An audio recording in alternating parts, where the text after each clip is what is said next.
Hello YouTube, it is Damien, it is the Rise of a Nation, it is episode 99, and today we have got the group stage draw of the Champions League, and of course then the opening day of the group. It is going to be a big old episode.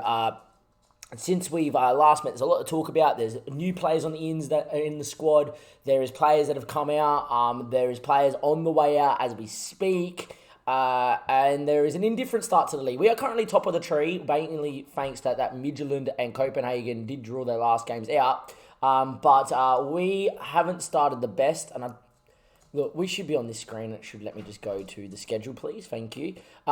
Since we obviously met last saw each other, we looked good. Played Bromby well on stream yesterday and beat Esbjerg 8-1. We then absolutely dominated Midtjylland. And this has been a trend over the last 3 seasons. Midtjylland and Copenhagen, even Nords away, we dominate 20% of the 20 shots, 60% of the ball, and we lose every time. You know, there was a game against Nords that we played well and we absolutely copped 4. Then there's been multiple games last year where I think Copenhagen actually did the double both games away and beat us once at home. We only beat them once last year, Copenhagen. You know, if there's ever a year that Copenhagen win every game of the season, they win the league like that. So, you know, a lot has been that we've been playing this 4-2-3-1. It does look good. It's great when it works. I have actually made a decision that in the big games away from home and may help with our European form away from home, we're going to go and play a 4-4-1-1 a bit more on the break. Now, it's still going to look to use the players, and there's obviously one player in the middle of the park that you're like, oh, who's that? I'll show you him in a second. But what it does, it just kind of dumbs it down a little bit, you know. Get the ball, work it, not wide, but work it into some space. You know, if it means that, you know, the new signing in Biho or Jeppe want to play Frank or Fran wide and we whip it into Morten and Albrecht bombing on, great. If we want to go and put it over the top for Morten, who's got good acceleration, not the greatest speed in general, not a problem as well. And then it allows the ability to run at the defence. So if Biho picks it up, Jeppe picks it up, Albrecht picks it up and they want to run, not a problem. It allows Neff and the George kind of just to sit and just roam in these sort of areas and really just hold the shape. And it allows Jeppe to bomb on still. I really feel like this tactic here in Denmark away from home, where the ball possession in the 4-2-3-1 is really good, you know, teams pick us off on the break, right? And this thing here, we can still keep the ball decently okay, right? But we will look to obviously utilise going a little bit more direct in those games, like the Copenhagens and whatever. But we're going to do so at a very frequent rate. You know, we win the ball back really well, naturally. We know how to hold it when we want to, but it allows us to skin the cat the second way, you know. It allows us to go, okay, let's go quick, and then off we go. So, yeah, it's not too bad. But, you know, this is still going to be our number one system. And then, obviously, that Midtjylland game, we did play Nords and Randers and one playing the 4-2-3-1.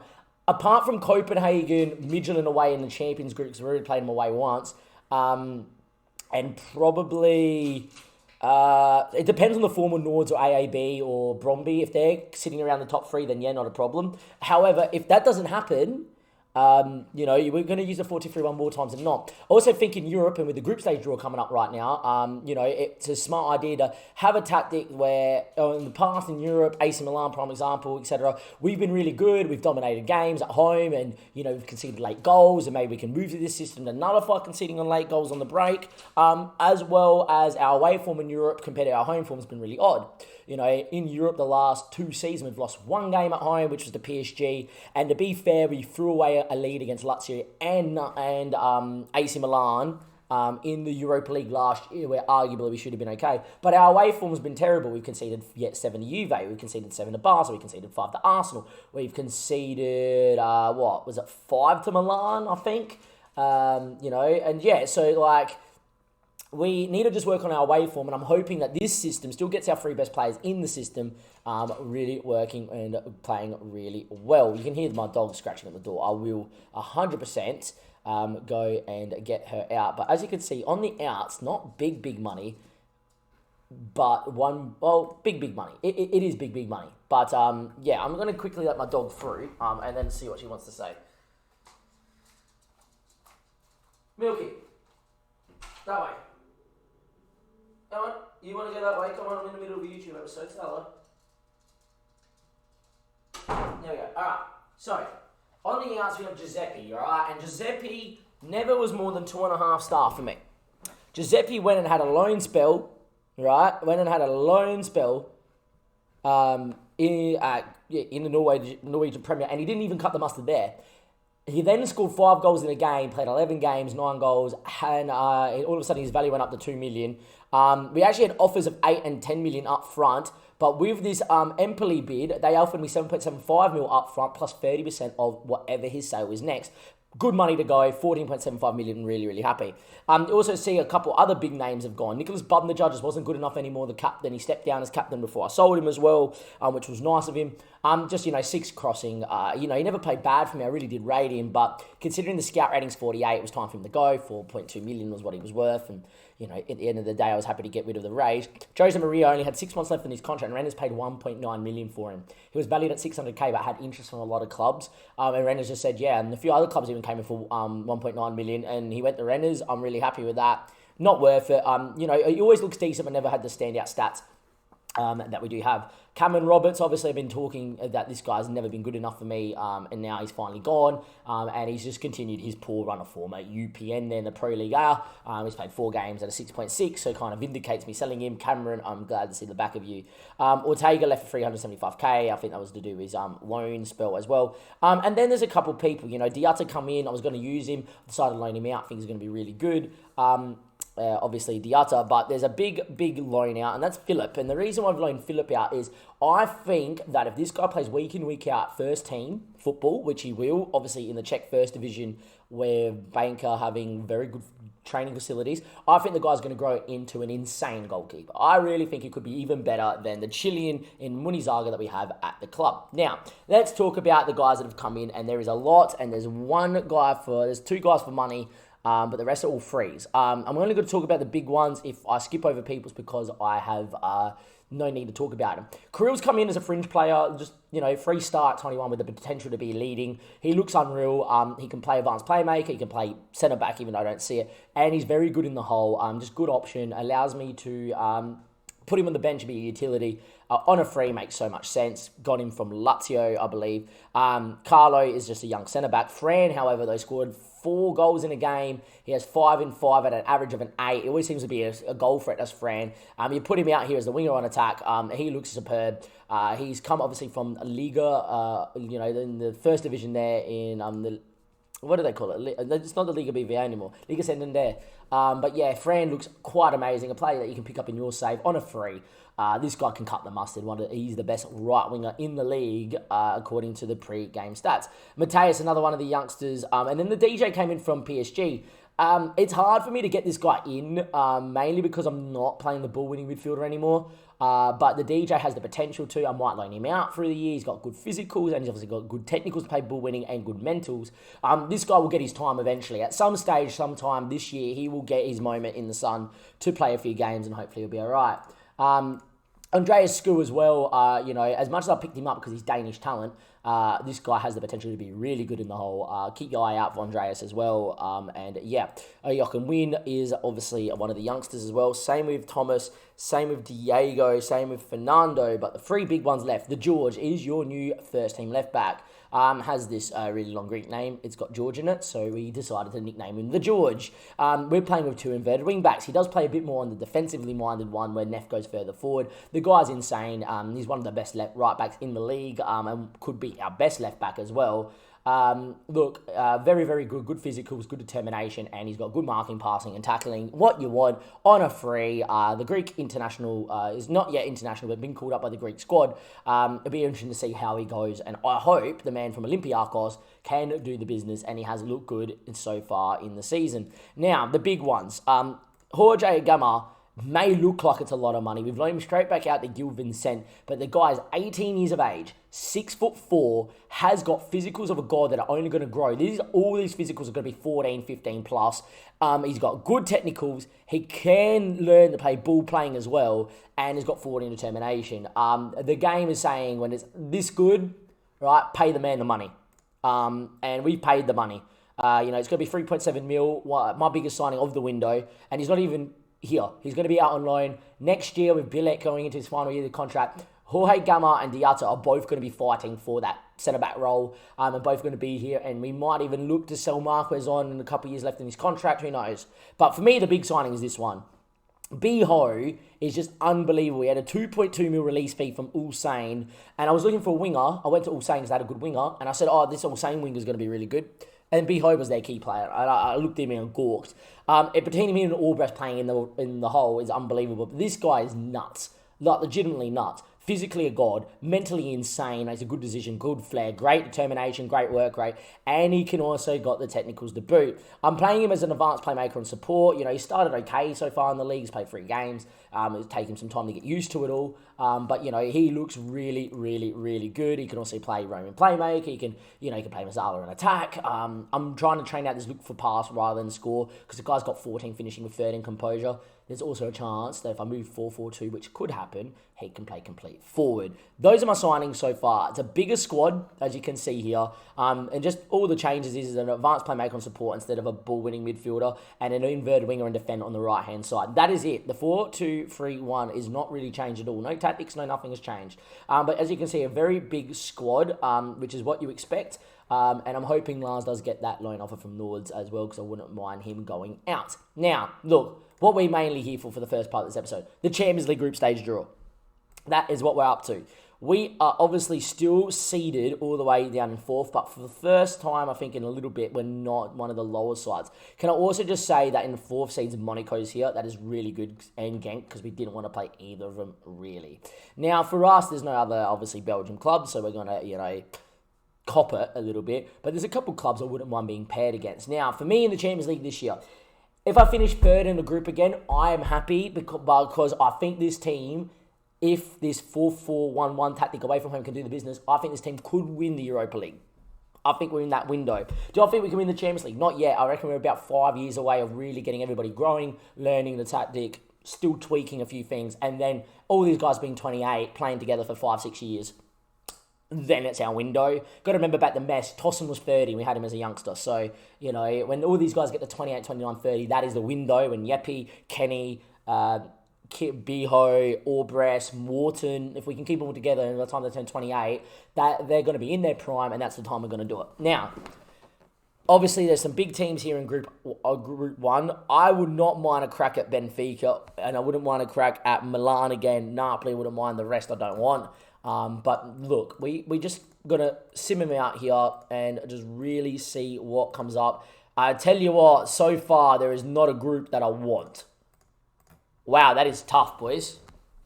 That is very, very, very, very, very, very tough. You can just see the Group D as well. So, let's run you through. Group A, City, Madrid, Salzburg. We're probably better than Salzburg, so I do think that we probably will come 3rd in that group. You then got Group B, and you got Madrid, United, and Celtic, and you're thinking, Damien, that's not a bad group. Celtic knocked out PSG last year, made the semi-final, and lost to Manchester City, who won it. So, no, Group B is a group of death. Celtic have just pumping sides, and I don't know why. Group C is a group that I think we could actually finish 2nd in. Napoli, I think at home I can beat. Dortmund at home could be interesting. Porto, I think I beat home and away, playing 4-2-3-1. So I think Group C is not a bad group for us. I think Group C is also a group where we could finish 4th, 3rd, 2nd, or 1st. Doesn't really matter. Group D is also very similar. I think Lille and Inter at home we can do a job against. Bayern are going to pump us home and away, of course. That's just generally what's going to happen. We say this, but we've only lost once at home at all in Europe in the last 2 years. So I think our home form is really good. But I think we beat Lille, we beat Inter. I think we beat Lille home and away. And that gives us a good spot. So Group C, Group D, not bad. Group E, interesting group. Benfica, I think we can beat. Chelsea, though, make it really difficult. And Rome, I think in Italy are too good. Group F, we don't want. PSG and Zebra would, or Juve, however you want to say it, would see us out. Wolfsburg, obviously not the easiest, not the hardest as well. Milan, Barca, very difficult. Milan, obviously in Italy, scored 5 past us last Barcelona, we have beaten at home. We've played it once in the Champions League at home. We won 1-0. They beat us 7-2, though, in the new camp and sent us packing. So, don't particularly want them, but we would probably beat PSV home and away because we've done that already in the Champions League, which means Group G to finish 3rd is not bad. Group H, though, would be death. Valencia, we've already seen can do a job against us. However, we did beat them at home. Leipzig beat us away in Germany, but we beat them at home, and Liverpool would be too tough. So I think if we're looking to get out the group in general, we want Group C. If we want to go and finish third, Group C, Group D, Group A's okay, and then the rest of the groups are just like, nah. So let's just go with it. What group are you thinking, boys? We are currently live on stream. I'm going to say Group C because the game's going to put us in that group with a chance of us getting out and a chance of us finishing fourth. First out's Young Boys. Good luck to you. You're probably in trouble. Next is Monaco. What a group. Real Madrid United, Celtic, who made a semi-final last year, and Monaco. Group B is the definition of group death. Wow. Now, Group C I would like. We don't get it, Dynamo. That's a tough old group. Now, Group D would be interesting. Group D, I think we could come third. I don't think we would get out, but I think we could come third. AEK. We do not want Group E. We don't get Group E, and we don't want Group F. All right. Now, if we get Group G, I think we finish third because I think we're better than PSV. If we get Group H, it's going to be tough. We're going to have to be amazing at home in Group H. I personally wouldn't mind Group H because it means I get to play against Liverpool. But I think we really want Group G. We get Group G. Right, we don't have to worry about going to Liverpool and Leipzig again and Valencia again. We get Barcelona again. We have beaten them at home. That's great. PSV, I think we can do a job against. Home and away. We have to beat PSV home and away. It's as big as that. And look, Milan, we should have beaten at home. We threw away a 2-goal lead, obviously. And obviously away from home, they scored 5. So let's hope this new tactic works. So not a bad group. We're just going to sim forward and see what game's going to be in this episode. And yeah, it would be really nice to see how we can go. And hopefully we will do a good job here in group. In group, what was it? Group G? Yeah, it was Group G, right? We can do a good job in Group G and we'll be okay. So obviously we're going to have games moving around, obviously. We've handed a tough group. I would imagine we have. We get PSV first game up. Massive game. Massive game. All right, first game in the group is going to be PSV. And if time permitting, wow, we're going to start with 2 home games. That makes it more difficult. I'd rather have a home and away time. That means we're going to play 2 away games to finish off, and away form's not great. Look, we have to beat PSV at home. I'm probably going to give you the Milan game as well. I think we're going to be really good. Anyhow, we'll see how we go there, and I'll see you guys in a second. Don't go anywhere. Welcome back, YouTube. It is a brand new day behind me. It is also a brand new stream, and we are finally at the PSV game. Since we last met, some World Cup drama as well. We actually drew and lost. We lost to Romania due to Ukraine. We're actually in danger of not qualifying for the World Cup. We'll touch more on that in episode 100. But PSV, and I'm going to give you the Milan game in both of these. And then the episode 100 is going to be a Barcelona doubleheader. And I think I'm going to give you some World Cup qualifiers in there too. And it's just going to be one massive episode full of games. Right, look. It's a hard group, but I feel like for us, if we're going to do something in this group, we have to beat PSV home and away, and we have to probably beat Milan or Leipzig at home. Now, look, our home record's been really good in the Champions League. Does that mean I think it is going to still carry us through here? Maybe. Do I think the squad's in a good spot? Yes.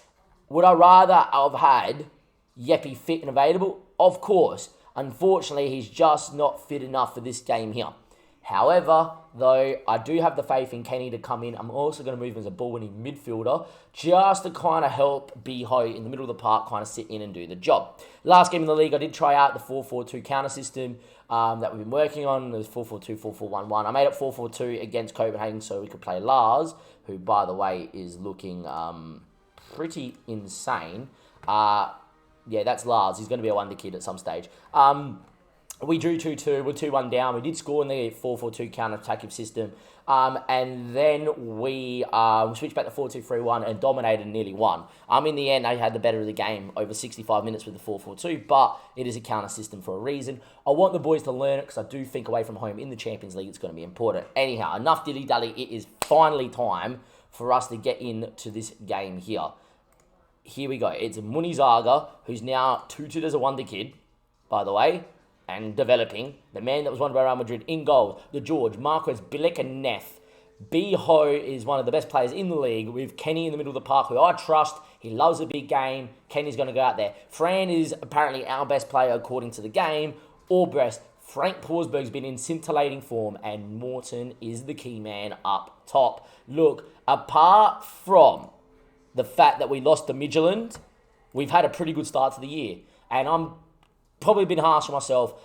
Drawing away to Midtjylland and Copenhagen is still really, really competitive in Denmark. We're not at the stage to win the league, winning every game just yet.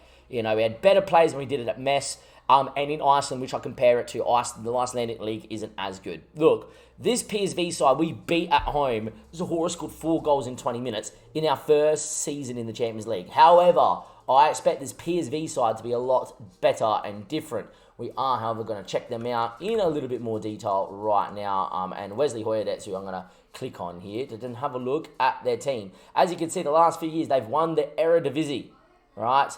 They are currently third in the Eredivisie. They have played 5 games, 4 wins, and a draw. And they look, on course to really put up a title challenge. There is 5 teams that have not lost a game, though, in the Eredivisie at the moment, which probably kind of shows you the level that both the league is at and the players are at here. Look, there's names that I do not see from last time. Naldo looks like a pretty good regen goalkeeper. Erin looks like a very good Turkish fullback. Kessin looks like a good centre-back. Olivia, the 25-year-old, is a real-life player that looks decent, but we can get at. And the 20-year-old Dutch fullback looks pretty handy as well. Riaz, I think, played for him last time as well. Peak, I reckon, played for him last time as well as a 22-year-old, the Dutchman, and has now been capped. Ricky Van Eeuwenwijck, I'm just going to call him Ricky. Ricky looks very decent in the middle of the park. Martina, very good Dutch regen as well, as you would expect, from the team that's won the league the last 3 years in the world. Poku is there. Milo Sanders is up top, and he is physically really good. We need to keep him quiet. And then on the bench, have a backup goalkeeper that is still pretty decent. Vizza, the Dutchman, at 18 years of age, worth the scout, that's for sure. Barty there looks pretty decent, very quick. There's the German under-20 international, David Amadou. The German striker looks pretty decent as well. Doesn't have the best scout rating, though. The 26-year-old looks pretty decent. Dominic is a very good centre-back at 5'9", though, unfortunately, and Wesley Hoyerdets. If he was a bit taller, he would be pretty perfect. Look, that's a very solid team, and a team that has to be respected, and a team that really has to, be taken on merit. It is the Dutch champions versus the Danish champions. We played them already once at home, and we beat them 4-1, and I think we beat them 4-2 away from home in our first year in the Champions League when we made it through the group. Now, it's up to us to go out there and say, look, we've only lost 1 game at home in 2 years in the Champions League, during the group stage, and of course in the knockout stage where we played Barcelona when we got through the group, and we beat them 1-0 at home as well. So, with that in mind, I think we have to be favourites. And to be fair, if we want any chance of finishing third or even getting out the group, we have to win this game. It's as simple as that. Here we go, early highlight, and we don't want to concede an early goal, that's for sure. The ball in is blocked. Peaks back on it, good ball inside, but the George will thump that one away, and Morton doesn't get on it. Well, gets a press across, which is fine, and force him back if we can. We do. All right, now we just need to shuffle across and force the goalkeeper to maybe go either predict a bit longer or we can win it. We do. Kenny won it, but gave it away. We also need to switch in the ball winning. Dim predicts a 4-2 win, by the way. It's a long ball that should be Billex, and does. He heads it into nobody. And at the moment, we've just given the ball back to PSV the whole time, which is not sell me with some sort of confidence, but Kenny wins it again. Fran now inside. Biho is so good on the ball and knows how to run at people. He has Frank to his left. Biho still going though. In the end, he eventually finds Frank. Fran now knows how to hit him and does, and Fran inside a couple minutes gives us a 1-0 lead. Going to switch Kenny as well to the ball-winning midfielder there on support. And in the end, we'd taken an early lead, but it wasn't really convincing, to be fair. We gave the ball away 3 times then, and they really could have punished us.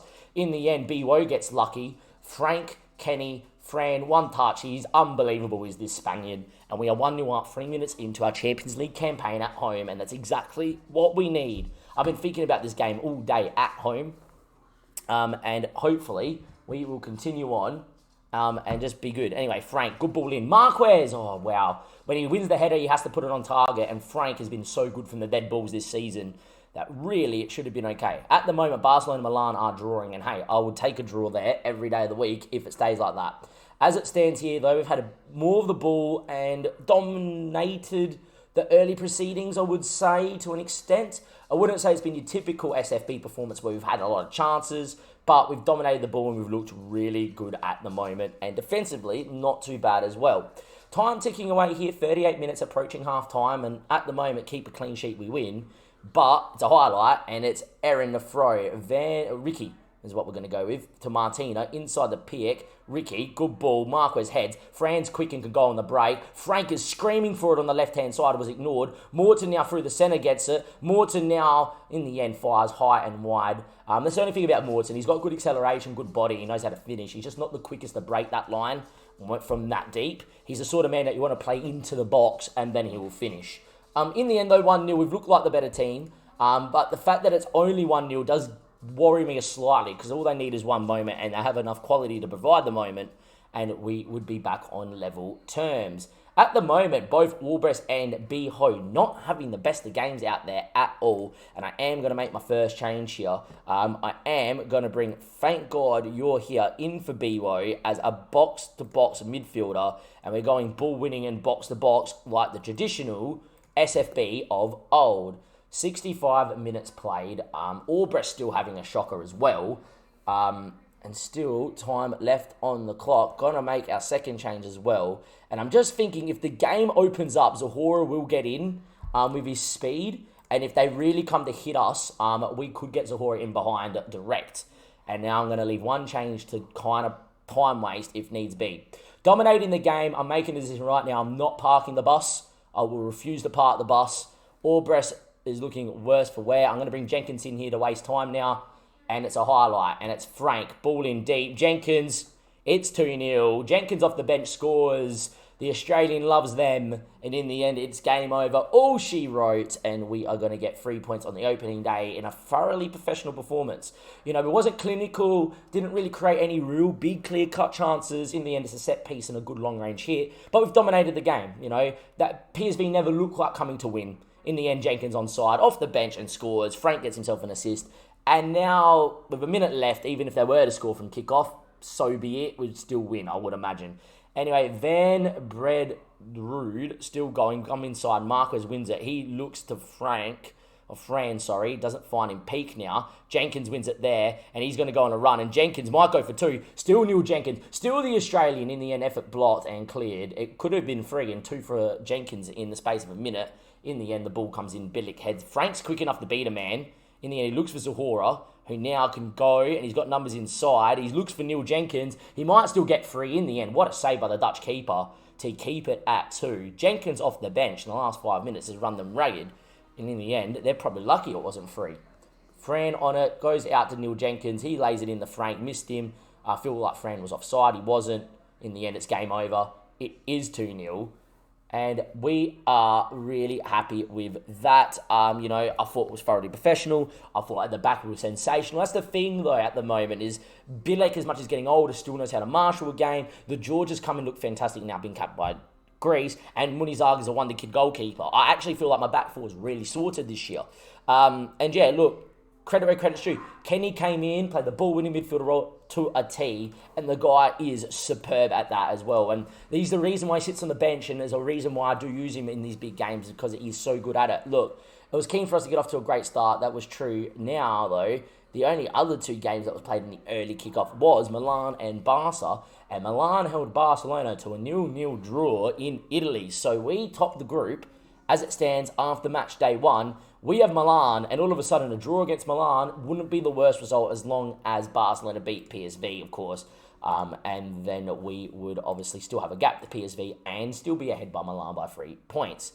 However, I would prefer to win that game as well. So what we are going to do here for the last episode of, the last part of episode 99, you know what? No. That's going to be the end of episode 99. Group started. I am then next No, we're going to give you the Milan game. Next episode is going to be both Barcelona games. That's what we're going to do. I'll see you guys in a second for the Milan game. Never mind about that idea. I'm going to stick with my original idea, which is to give you Milan next game up in this episode. So we'll be back in just a second. Welcome back, YouTube. It is time. We have Milan at the SFB Stadium. And the first place we're going to start is the man that gave them away back into the game that we drew at home when we last played, and the man that absolutely killed us in the second leg in the Europa League quarterfinal, and Milan are here in the Champions League because they won the Europa League, Dino is out injured for this tie with a twisted ankle that he picked up on the weekend. Absolutely wild for us. That is insane. Love that. If you do look at our matches and you go back to last year, we did dominate him at home and concede 2 goals late doors. As you can, well, not late doors, but, late enough, at 70th and 84th, right? In a game that we thought we were good value for. We didn't dominate, I wouldn't say amazingly, but we did do well. But, it was okay.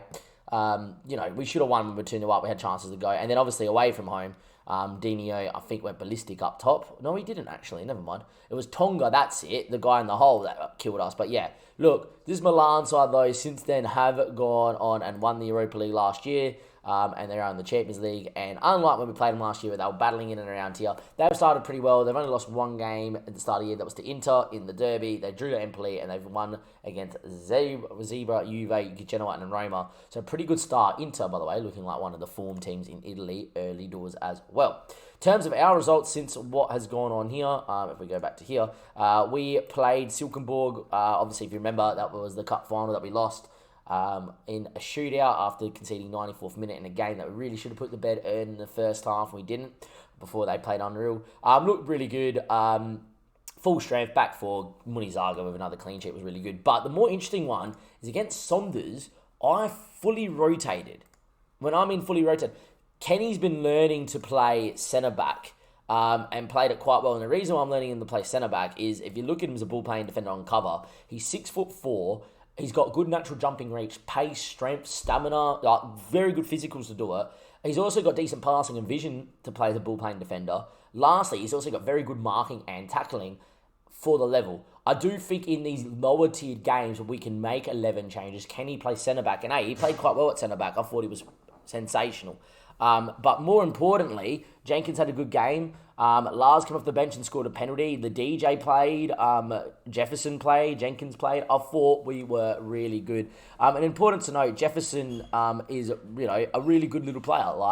The guy is, if you look at him, a 3-star level player at 19, and he barely plays for me. At some stage, we're going to have to get him playing a bit more. But look, really happy with that. Good rotation. Yeah. Lastly, for the first time ever, I'm on a B+ instead of an A- or an A.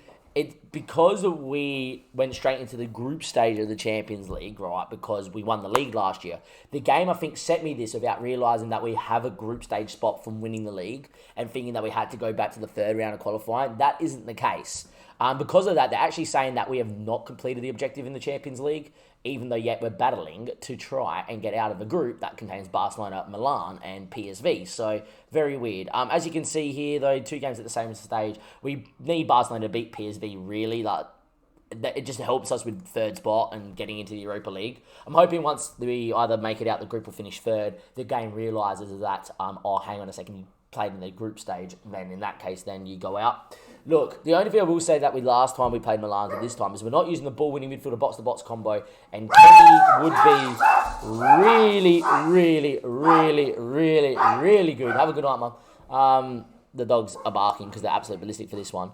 But yeah, as you can see though, Biho, Yepi, Orbres in the hole. It's a really aggressively minded possession-based. Let's go forward. Why you have to bark right now?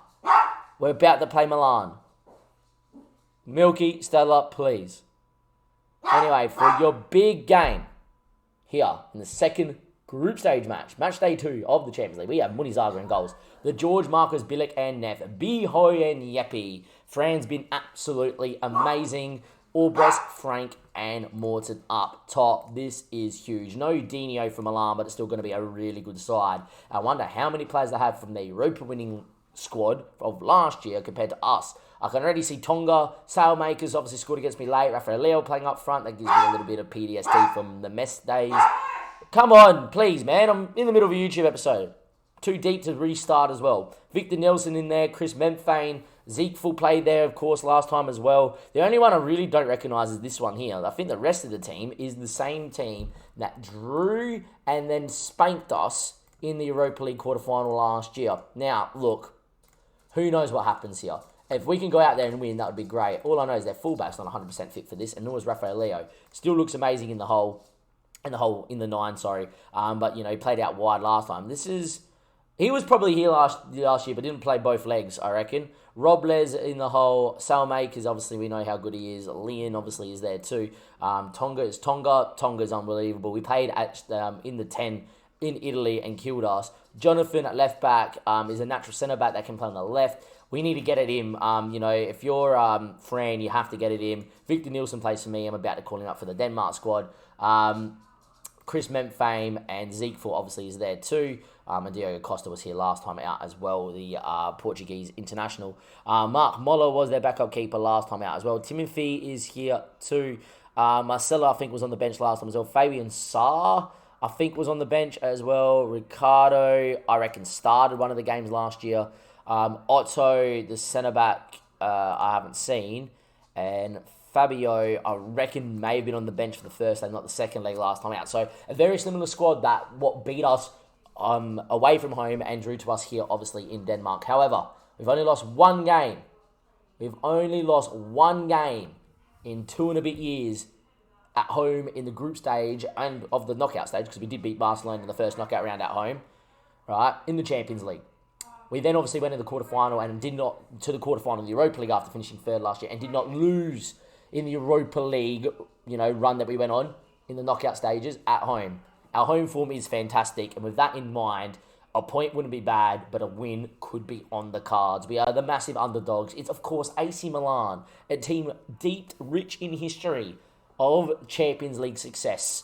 Can we go out there and do it? I'm looking to those possession stats and us dominating the ball and getting Biho, Orbres really involved, and we'll be okay. Barca already 2-0 up. Jean Do, by the way, is a really good player. Anyway, Yepi from a fair way out. Hits it! Oh, what a save from Diogo Costa.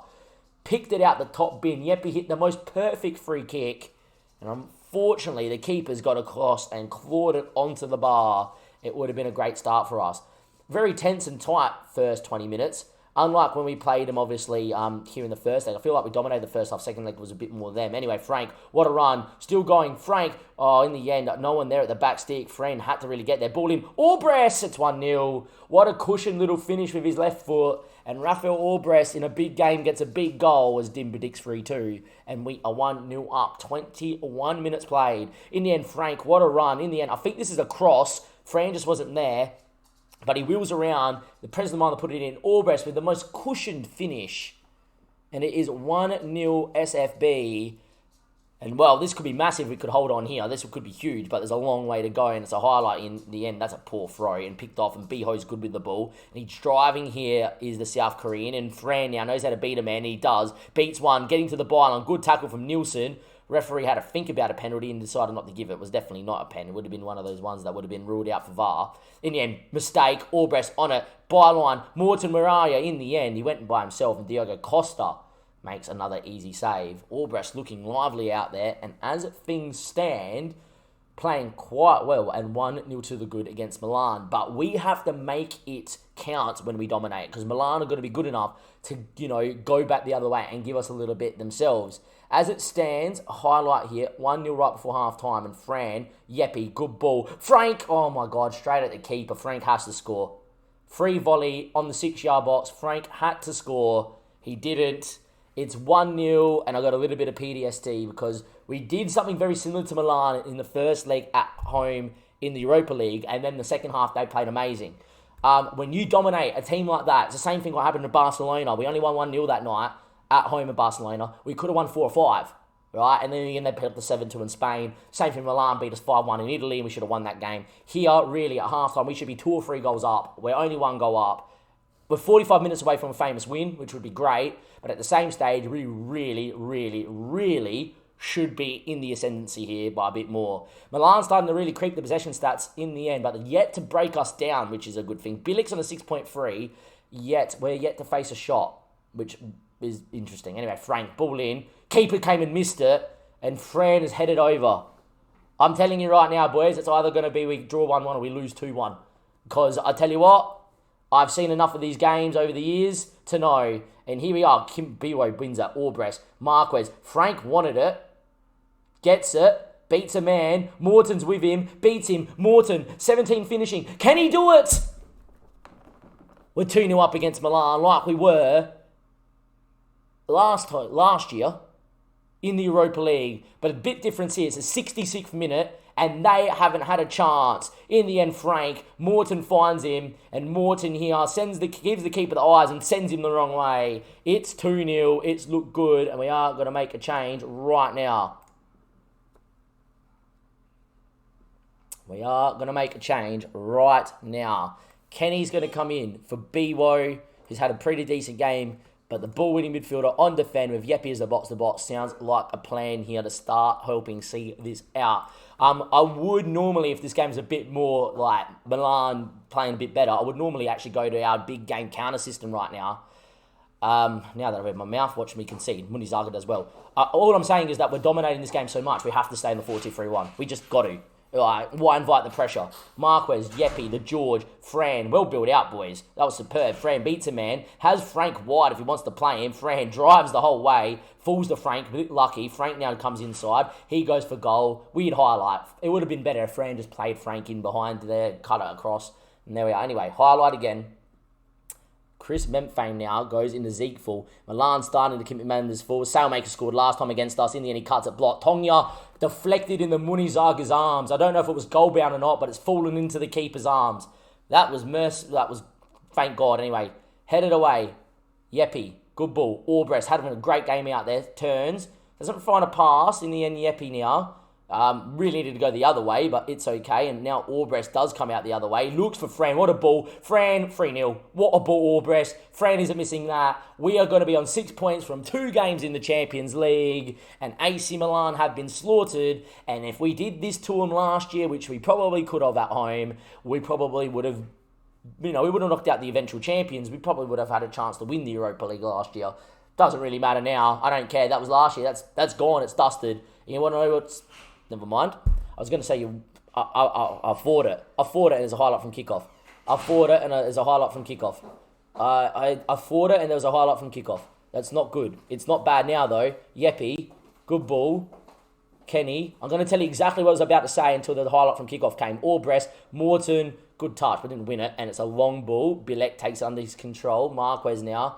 Bilek again. Neff. We have dominated this game. Kenny, Orbres, good ball. Looks for Fran. Beats him. Does he? Yes, he does. Because it's Fran Perez and he's a freak. Still going. Morton. Oh my God. It's 4. It is 4. I was going to say it, but now we've scored again. It doesn't matter. I was going to say it 3-0, but if they scored then I would have been biting my tongue. You know what also is done and dusted like last season's result against Milan? This game for Milan. And we have slaughtered them. Fran, what a run. What a ball. Drills it in head high. And Morton is missing that. That is 4-0. And all she wrote. And we are going to make a double change here. Just because we can. Thank God for Yepi, because Yepi's going to play international duty for me, and Fran is going to get a standing ovation for Andreas, who needs the minutes to keep his important squad player role there. In the end, though, 4-0, and Milan don't know what have hit him, and we have looked out of this world. We have looked out of this world. Wow! If you're Barcelona, who've just won 6-0 against PSV, and you watch that, you're not liking coming to Denmark, are you?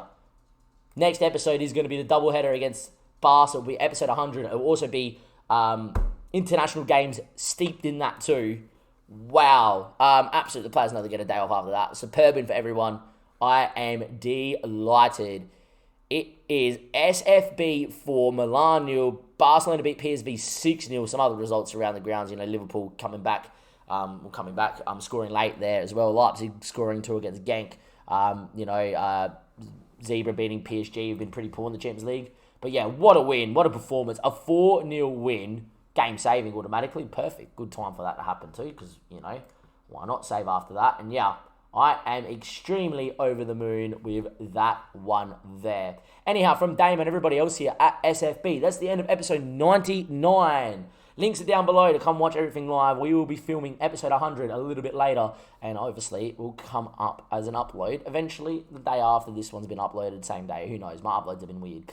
Anyhow, though, we beat PSV, and then at Milan, we've exacted revenge on last year's humiliating, two-leg loss to them in the Europa League's quarterfinal, but pumping them here in the group stage. We're top of the group, 6 points, 2 games, 2 points ahead of Barcelona. Next episode, episode 100. I'll see you there. Thank you and goodbye.